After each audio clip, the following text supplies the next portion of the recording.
कौन सी औलाद अपने माता पिता को जीवन भर दुख देती है? जिस औलाद में यह 3 गुण होते हैं वह औलाद अपने माता पिता को बहुत दुख देती है। वह 3 गुण कौन से हैं? चलिए जानते हैं एक प्राचीन कथा के माध्यम से। बहुत समय पहले की बात है। किसी राज्य में सूरजभान नाम का एक राजा राज करता था। उसकी एक बहुत ही सुंदर कन्या थी जिसका नाम था कलावती। कलावती को अपनी सुंदरता पर बहुत ही घमंड था। अपने माता पिता की वह शुरू से ही लाडली बेटी थी, इसीलिए पूरी स्वतंत्रता के साथ खेल कूद कर बड़ी हुई। उसे इस बात का भी अभिमान था कि वह एक राजकुमारी है। वह अपने आगे किसी को कुछ नहीं समझती थी। चलते फिरते लोगों का अपमान करती रहती थी। हर व्यक्ति को बेटी हो या बेटा, जरूरत से अधिक आजादी उन्हें बिगाड़ देती है और उन्हें बिगाड़ने में सबसे बड़ा योगदान उनके माता पिता का ही रहता है। बच्चे यदि मनमानी करने लगे तो माता पिता को उनकी तरफदारी नहीं करनी चाहिए, बल्कि उनकी गलती पर उन्हें समझाना चाहिए। जरूरत पड़े तो डांट फटकार भी लगानी चाहिए। और बच्चे भी आपकी बात तभी मानेंगे जब आपने उन्हें बचपन से समझाया होगा, उनकी हर एक गतिविधि पर नजर रखी होगी, उन्हें आदर्श का पाठ पढ़ाया होगा, उन्हें संस्कारों से सींचा होगा। यदि माता पिता ने ऐसा नहीं किया होगा तो औलाद के बड़े होने पर आप उन्हें दंडित करके भी नहीं सुधार सकते। तब तो आपका समझाना भी उनको नुकीले तीर की भांति चुभेगा। वह आपके वश से बाहर हो जाएंगे। राजा सूरजभान की कन्या जब बड़ी हो गई और विवाह के योग्य हो गई तो उसके लिए शादी के रिश्ते आने लगे। लेकिन जो भी रिश्ता आता तो कलावती अपने दुष्ट स्वभाव के चलते उसे वापस लौटा देती थी। उसके न जाने कितने ही रिश्ते आए, परंतु उसने सबको अपमानित करके और उनकी हंसी उड़ाते हुए वहां से वापस कर देती थी। राजा सूरजभान भी अपनी बेटी की इन हरकतों से बहुत परेशान हो चुका था। फिर एक दिन राजा ने कलावती के लिए अपने राज्य में एक स्वयंवर का आयोजन किया। कई जगह के राजकुमार और राजा महाराजा स्वयंवर में भाग लेने के लिए आए। सारे राजा महाराजा आकर अपने अपने आसन पर बैठ गए। उधर राजकुमारी कलावती हाथ में वरमाला लेकर अपनी सहेलियों के साथ राज दरबार में आई। कलावती अपनी सुंदरता के घमंड में भरी हुई थी। सभी राजकुमारों को गौर से देखते हुए आगे बढ़ने लगी। वह जिस भी राजकुमार के सामने पहुंचती तो उसी की किसी न किसी बात पर खिल्ली उड़ाती और आगे बढ़ जाती। फिर सभा के बीच राजकुमारी की बातों से अपमानित होकर वह सभी राजकुमार सभा से उठकर चले जाते हैं। फिर यह बात राजा सूरजभान को बहुत बुरी लगती है और राजा साहब सोचने लगते हैं कि इस लड़की ने तो दरबार में आए हुए हमारे सभी मेहमानों को बेइज्जत किया है। इस लड़की को इसकी दुष्टता का दंड अवश्य मिलेगा। गुस्से में राजा ने भरे दरबार में यह घोषणा कर दी कि मैं अपनी बेटी की ऐसी हरकत के लिए आप सबसे क्षमा मांगता हूँ, परंतु आज मैं सबके सामने यह घोषणा करता हूँ कि इस कन्या का विवाह अब मैं किसी राजकुमार से न करके किसी भिखारी के साथ करूँगा। जो रोज भीख मांगकर ही अपना पेट पालता हो और उसके साथ रहकर यह भी भीख मांग कर ही खाएगी तो इसे अपनी करनी पर पछतावा होगा। राजा की ऐसी घोषणा सुनकर दरबार में बैठे सभी मंत्री गणों ने राजा की बहुत प्रशंसा की। सभी कहने लगे कि राजा साहब, ऐसी असभ्य और असंस्कारी कन्या के लिए ऐसा ही होना चाहिए। इतना कहकर वह सभी मंत्रीगण राजा के दरबार से चले गए। तभी वहां से एक गाना गुनगुनाता हुआ भिखारी गुजर रहा था। भिखारी की आवाज सुनकर राजा ने अपने नौकर को भेजकर उस भिखारी को अपने दरबार में बुला लिया। उस भिखारी की बहुत ही दयनीय दशा थी। मैले कुचैले और फटे पुराने वस्त्र पहने हुए था। उसके हाथ में एक लकड़ी का डंडा था और लंबी सी दाढ़ी थी। भिखारी राजा के सामने जाकर खड़ा हो गया और अपनी मीठी आवाज में कुछ गीत गुनगुनाने लगा। भिखारी की मीठी आवाज सुनकर राजा बहुत प्रसन्न हुआ। प्रसन्न होकर राजा ने भिखारी से कहा, मैं तुम्हें इनाम के रूप में मेरी बेटी को सौंप रहा हूँ। आज से यह तुम्हारी पत्नी है। तुम इसे अपने साथ ले जाओ और जैसा भी रूखा सूखा मिले तुम स्वयं खाना और इसको भी खिलाना।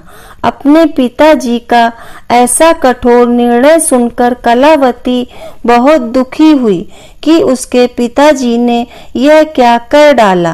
पहले तो उसने भिखारी के साथ जाने से साफ मना कर दिया, परंतु अपने पिताजी का आदेश था इसलिए उसे विवश होकर भिखारी के साथ जाना पड़ा।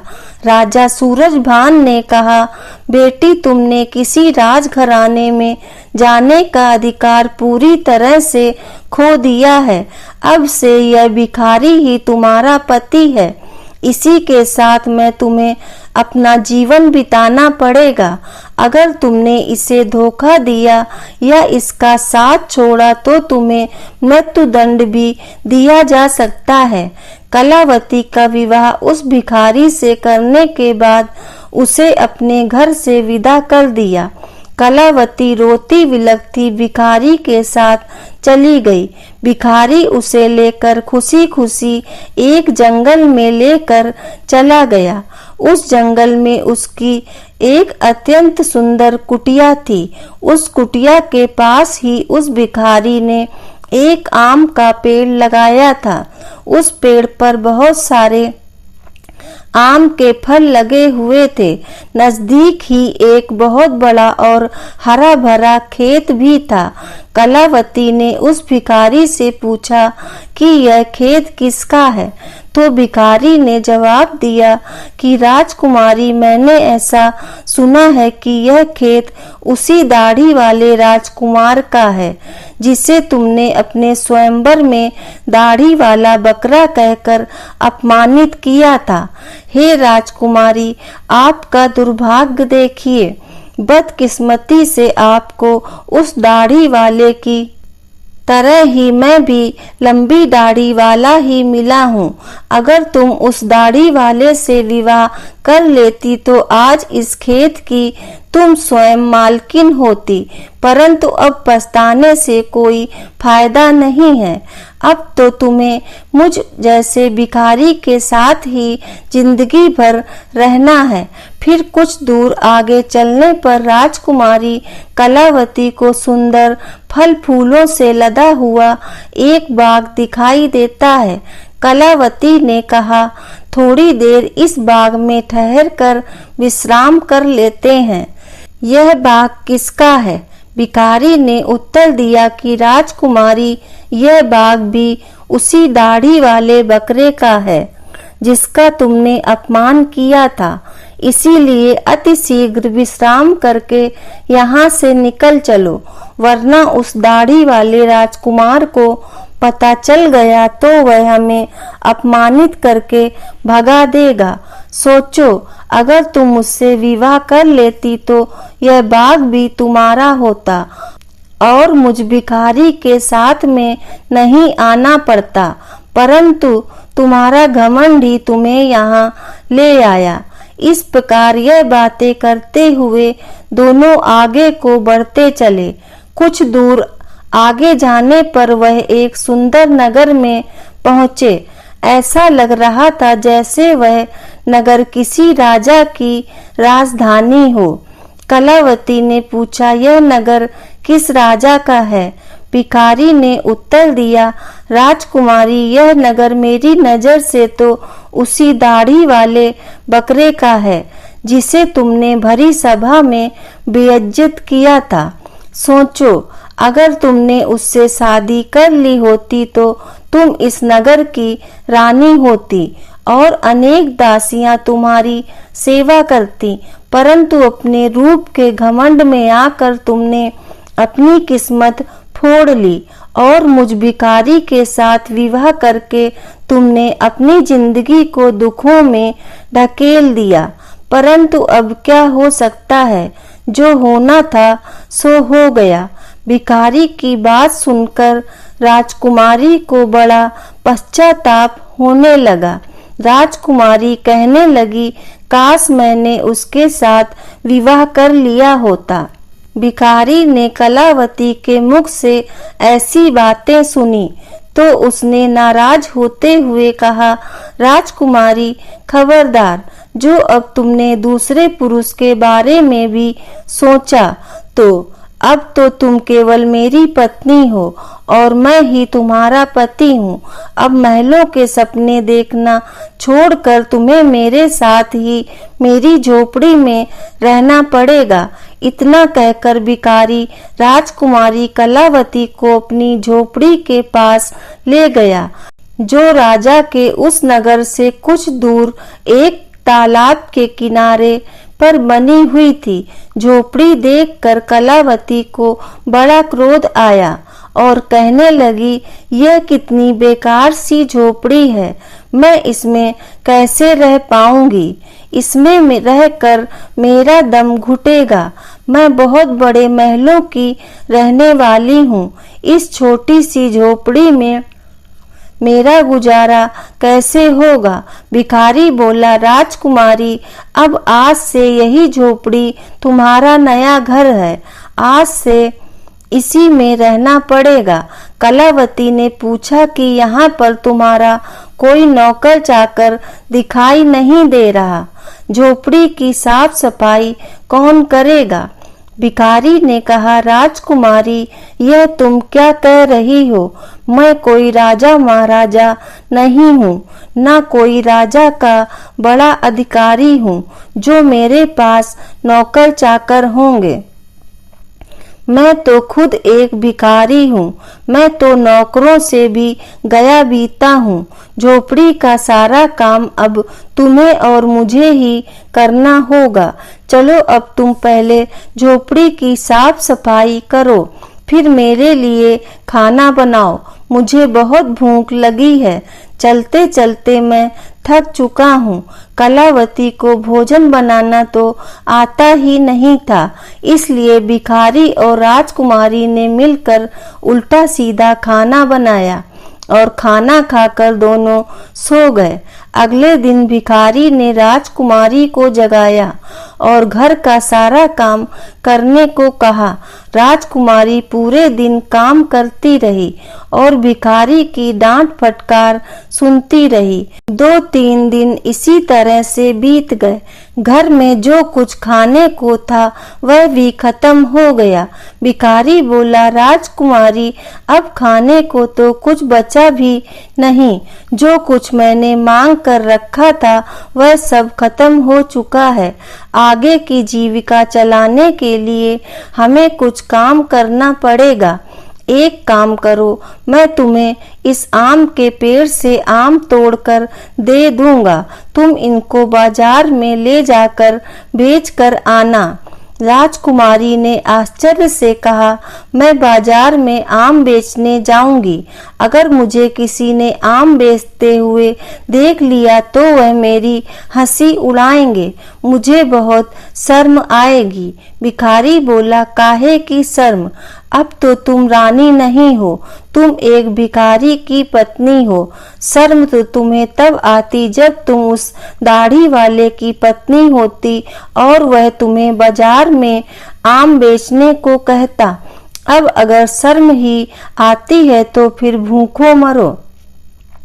मजबूर होकर राजकुमारी बाजार में आम बेचने के लिए चली गई और एक सड़क के किनारे आम रखकर बैठ गई और दिन भर आम बेचती रही।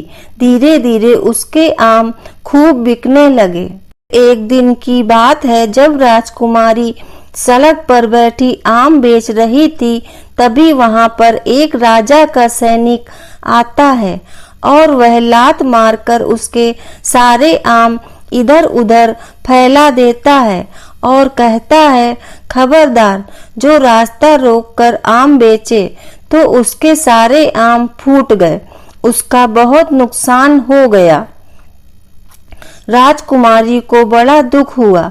उसने सारी बात झोपड़ी में आकर भिखारी को बताई कि आज एक राजा के सैनिक ने उसके सारे आम लात मारकर फोड़ डाले। भिखारी ने कहा, तुम बिल्कुल पागल हो। अगर तुम बीच रास्ता रोककर दुकान लगाओगी तो सिपाही तो आम फोड़ेंगे ही। तुम्हारी वजह से राहगीरों को वहां से निकलने में तकलीफ हो रही होगी। अब तुमसे यह काम भी ठीक से नहीं होगा। तुम्हें कोई काम बताओ तो तुम उस काम को ठीक से नहीं करती हो। अब मैं जा रहा हूँ और तुम्हारे लिए कोई और काम तलाश करूँगा। भिखारी गया और राजा के एक बड़े अधिकारी के यहाँ रसोइया का काम तलाश आया और कलावती से कहा कि मैंने तुम्हारे लिए काम की व्यवस्था कर दी है। कल से तुम राज्य कर्मचारियों की रसोई में जाया करोगी और वहाँ के रसोइयों के साथ मिलकर खाना बनाओगी। वहाँ से हमें खाने के लिए अच्छा अच्छा भोजन भी मिलता रहेगा। इस प्रकार वह घमंडी राजकुमारी रसोइयों की मददगार बनकर काम करने लगी।